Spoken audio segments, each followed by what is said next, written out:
കൂടെ നടക്കുന്ന ആൾക്കാർക്കൊക്കെ ചാൻസ് കിട്ടുന്നുണ്ട്. കൂടെ നടക്കണവർക്ക്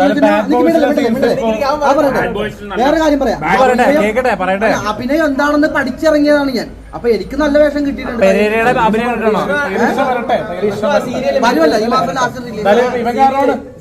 സീരിയലിൽ ശോഭിക്കാൻ പറ്റില്ല. കാരണം മറ്റേ ബാഡ് ബോയ്സ് എന്നൊരു വേഷം ചെയ്തുകൊണ്ട് സിനിമയിൽ ഒരു സീനിങ് കിട്ടി. പിന്നെ അതില് 10-16 സെക്കൻഡ് ഉണ്ട്. ഇവ 2 സെക്കൻഡ് അല്ല. മീനൂസ് കിച്ചണിൽ അത്യാവശ്യം നല്ലൊരു വേഷം ഞാൻ സീരിയലിൽ കിട്ടില്ല. സീരിയലിൽ സിനിമാക്കാര് മേഖല സീരിയൽ ആര് മേടിച്ചത്? അപ്പൊ ആ ഒരു നന്ദി എപ്പോഴും വിഷ്ണു റെക്കമെൻഡ് ചെയ്തിട്ട് കിട്ടി. പിന്നെ ഇപ്പൊ 2-3 ദിവസം ഷെഡ്യൂൾ ഉണ്ട്. അലിൻ ജോസിന്റെ ഗുരു ആറാട്ടനാണോ വിഷ്ണു ആണോ? എല്ലാരും നമ്മള് ദിലീപേട്ടനാ. അഭിനയത്തിലൊരു കണ്ടുപിടിക്കേണ്ട റോൾ മോഡലാണ്. പക്ഷെ നമ്മുടെ ലൈഫിൽ വിഷ്ണു കുച്ചിക്കാരൻ ഇവനൊക്കെ പറയാം. ഇവനാ ആറാട്ടത്